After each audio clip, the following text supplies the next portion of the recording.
విధంగా వచ్చినటువంటి కంటెంట్ కు అనుగుణంగా వ్యక్తిగతమైనటువంటి దూషణలు, దాడులు, వ్యవహారం ఇవన్నీ కూడా జరిగినటువంటి పరిస్థితి ఉంది.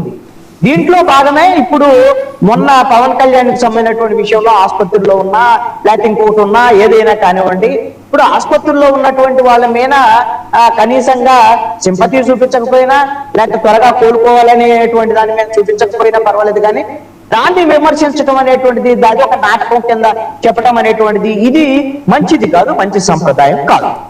ఇది జగన్మోహన్ రెడ్డి ఇప్పుడు కొత్తగా చేస్తున్నటువంటి అంశం కాదు. నేనేం చెప్పదలుచుకున్నానంటే, గత ప్రభుత్వంలో ఆయన ముఖ్యమంత్రిగా ఉన్న సమయంలోనే జగన్మోహన్ రెడ్డి ఏకంగా మంత్రిత్వ శాఖల్ని ఏర్పాటు చేశాడు తిట్టడం కోసమే. పవన్ కళ్యాణ్ తిట్టాలి, ఎవరు తిట్టాలి? పేరు నాని తిట్టాలి. తర్వాత జోగి రమేష్ బాగా యాక్టివ్ అయిన తర్వాత జోగి రమేష్ మంత్రి పదవి వచ్చి జోగి రమేష్ కూడా బాగా తిడుతున్నాడు అని దాడిశెట్టి రాజా, అదేవిధంగా గుడివాడ అమర్నాథ్ వీళ్ళు తిట్టాలి. అదేవిధంగా కొడాలి నాని, ఈ విధంగా కొంతమంది మంత్రులు చంద్రబాబు నాయుడు తిట్టాలి, లోకేష్ తిట్టాలి. ఈ విధంగా మంత్రిత్వ శాఖలనే వేగంగా ఏర్పాటు చేసినటువంటి పరిస్థితి ఉంది. ఆయన వాళ్ళ మంత్రులకు సంబంధించినటువంటి వ్యవహారాలు ఆ శాఖలు ఏం పనిచేశారో నాకు తెలియదు, కానీ ఈ తిట్టడానికి మాత్రం పర్ఫెక్ట్ గా పనిచేశారు. అంబట్రాంబాబు వాళ్ళకి కూడా తెలియదండి, మీకు కాదు, వాళ్ళకి కూడా తెలియదు. వాళ్ళ శాఖలతో వాళ్ళకి పని లేదు. తిట్టడం అనేటువంటి శాఖ ఎవరిని తిట్టాలి, అసైన్మెంట్ ఉంది కదా, పక్కా అసైన్మెంట్ దాన్ని తిట్టడానికి పెట్టుకున్నాడు. అధికారంలో ఉన్నప్పుడు ఆ విధంగా వ్యవహరించినటువంటి తీరు వల్లే ఈ విధమైనటువంటి నష్టం వైఎస్ఆర్ కాంగ్రెస్ పార్టీకి వచ్చింది. కాబట్టి ఇప్పుడైనా సరే వైఎస్ఆర్ కాంగ్రెస్ పార్టీ మారాలి, వైఎస్ఆర్ కాంగ్రెస్ పార్టీ ఇలా మారాలి, అలా మారాలి అని ఆశించటం అత్యాశ అవుతుంది అని నా అభిప్రాయం. ఆశించడం అసాధ్యమైన విషయం. ఎందుకంటే ఏదో సోషల్ మీడియాలో తెలియకో లేకపోతే సోషల్ మీడియాకి సంబంధించినటువంటి ఫోన్లో ఒక కార్యకర్త చేసేటువంటి పని కాదండి. ఇది ఆర్గనైజ్డ్ గా సెంట్రల్ ఆఫీసు నుంచి వచ్చినటువంటి వీడియోలు మాత్రమే, వచ్చినటువంటి ఫోటోలు మాత్రమే, వచ్చినటువంటి మెసేజ్లు మాత్రమే, కంటెంట్ మాత్రమే సర్క్యులేట్ అవుతుంది సోషల్ మీడియాలో. ఇది నిజం. ఇది నేను ఒకటి చెప్పదలుచుకున్నాను. ఇది వైఎస్ఆర్ కాంగ్రెస్ పార్టీకి సంబంధించినటువంటి అంశం మీద మీరు చర్చ పెట్టారు కాబట్టి ఈ అంశాలను మొదటగా నేను మీకు చెప్పాను. మరి ఇది వైఎస్ఆర్ కాంగ్రెస్ పార్టీ వరకే పరిమితమా అండి? ఈ విధమైనటువంటి ఆర్గనైజ్డ్ గా చేసేటువంటి అనైతికమైనటువంటి చర్య, ఈ అనైతికమైనటువంటి చర్యలు ఇవి ఆర్గనైజ్డ్ గా కేవలం వైఎస్ఆర్ కాంగ్రెస్ పార్టీ మాత్రమే చేస్తుంది అని అనుకుంటే ఇది పొరపాటు. ఇదే పరిస్థితి తెలుగుదేశం పార్టీ తన సోషల్ మీడియా ద్వారాగా ఆర్గనైజ్డ్ గా ఏదైతే వాళ్ళు ప్రతిపక్షంలో ఉన్నప్పుడు గత వైఎస్ఆర్ కాంగ్రెస్ పార్టీ ప్రభుత్వం మీద విమర్శలు చేస్తే ఏదో సహేతుకమైన విమర్శలు ప్రభుత్వం మీద మాత్రమే, ప్రభుత్వ విధానాల మీద మాత్రమే ఏమీ చేయలే. వాళ్ళు కూడా అనైతికంగా వ్యక్తిగతమైనటువంటి కుషన్లకు పాల్పడ్డారు. జనసేన పార్టీ ఏమి శుద్ధపోస పార్టీ ఏం కాదు. జనసేన పార్టీ కూడా ఇదే తరహాలో వాళ్ళ నాయకులు చంద్రబాబు నాయుడు, అదేవిధంగా పవన్ కళ్యాణ్ వీళ్ళిద్దరూ కూడా ఇప్పటికీ కూడా ఇప్పుడు వాడు ప్రతిపక్షంలో ఉన్నప్పుడు రెచ్చగొడితే ఒక అర్థం ఉంటుందండి. ఇప్పుడు జగన్మోహన్ రెడ్డి అధికారంలో ఉన్నప్పుడు రెచ్చగొట్టడాన్ని నేను తప్పని చెప్పాను. ఇప్పుడు జగన్మోహన్ రెడ్డి ఇప్పుడు రెచ్చగొట్టిన ప్రతిపక్షంలో ఉన్నాడు అనుకోవచ్చు. ఈ రోజున కూడా అధికారంలో ఉన్నటువంటి తెలుగుదేశం పార్టీ, జనసేన, నేను ఒకటి చెప్తానండి, చంద్రబాబు నాయుడు అదే విధంగా పవన్ కళ్యాణ్ వీళ్ళిద్దరండి. వేరే వాళ్ళ భాష గురించి వద్దు. వీళ్ళిద్దరు భాష ఏంటండి? చంద్రబాబు నాయుడు మాట్లాడేటువంటి భాష ఏంటండి? గొట్టెలి పార్టీ, లేకపోతే సైకో, బుర్ర లేదు బుద్ధి లేదు అనేటువంటి విధంగా ఇలాంటి ఈ భాష ఇది ఏంటంటే గొడ్డల పార్టీతో నేను ఇచ్చేయాల్సి వస్తుంది. గొడ్డల పార్టీ ఏంది? వివేకానంద రెడ్డి హత్య గురించానే చెప్పింది. నా చేతిలో కత్తి పెట్టారు, నా చేతిలో కత్తి పెట్టారు. నీకు కత్తి పెట్టారు, నువ్వు అప్పుడు ముఖ్యమంత్రివి, పోనీ వాళ్ళు 5 ఏళ్ళు ఉన్నారు, ఇప్పుడు నువ్వు ముఖ్యమంత్రి కదా 2 ఏళ్ళ నుంచి. నువ్వేం చేశావు వివేకానంద రెడ్డి హత్య కేసులో?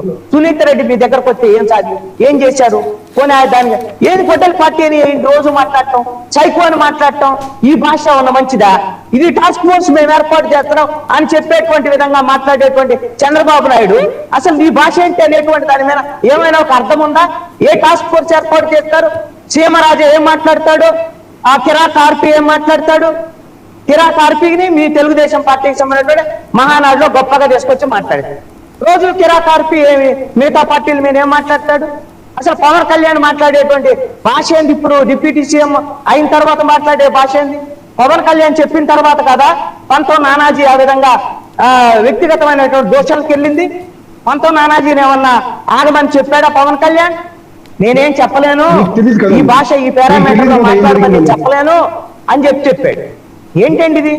ఆర్గనైజ్డ్ గా ఈ రాజకీయ పార్టీలకు సంబంధించినటువంటి వాళ్ళు ఈ విధంగా ఆర్గనైజ్డ్ గా ఈ విధమైనటువంటి ఒక సైకో బ్యాచీని అన్ని పార్టీల్లో అండి, అన్ని పార్టీలు, Telugu Desam, Janasena, BJP, YSR Congress party psycho బ్యాచీని తయారు చేస్తున్నారు.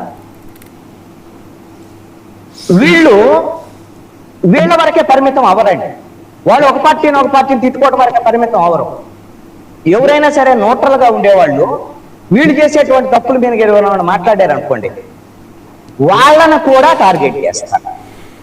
వాళ్ళను కూడా టార్గెట్ చేసి వేధింపులకు గురి చేయటం, సోషల్ మీడియా ద్వారా వేధింపులకు గురి చేయటం, ఇవన్నీ చేసేటువంటి పరిస్థితుల్లో ఇది మంచి పద్ధతి కాదు. శేఖర్ రెడ్డి గారు, సో ఇదండి, అంటే మొత్తం సాకల్యంగా చెప్పారు మీరు ఏం చేస్తున్నారు ఈ 2 ఏళ్ల నుంచి, అంటే అంతకుముందు ఏం చేశారు. ఇప్పుడు మీరు మాట్లాడారు, మీరు లేకపోతే ఒక 4-5 ఉన్నారు మీ స్పోక్స్ పర్సన్స్, ఏవో మీరు పాపం హోంవర్క్ చేసుకుంటారు, ఆ కాగితాలు పట్టుకుని వస్తారు, స్టాటిస్టిక్స్ చెబుతారు, ఇవన్నీ బాగానే. ఇదే సోషల్ మీడియాలో మాట్లాడండి, మీ జోలికి ఎవరు వస్తారు? పవన్ కళ్యాణ్ చిరంజీవి గారిని టార్గెట్ చేయడం వల్ల మీకు వచ్చే ఉపయోగం ఏంటి చెప్పండి? మీకు ఎంతో 40% ఉందన్నారు, మీ జేబులో జాగ్రత్త పెట్టుకొని మళ్ళీ అది ఎక్కడ మిస్ అవుతుందని పైన ఇలా కోట్ వేసుకొని జాగ్రత్తగా తిరుగుతుంటారు కదా.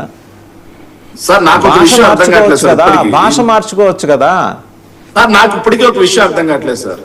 అంటే నేను ఫస్ట్ బాబు పాలూరు గారికి సమాధానం చెప్పి మీ దగ్గరకు వస్తాను సార్.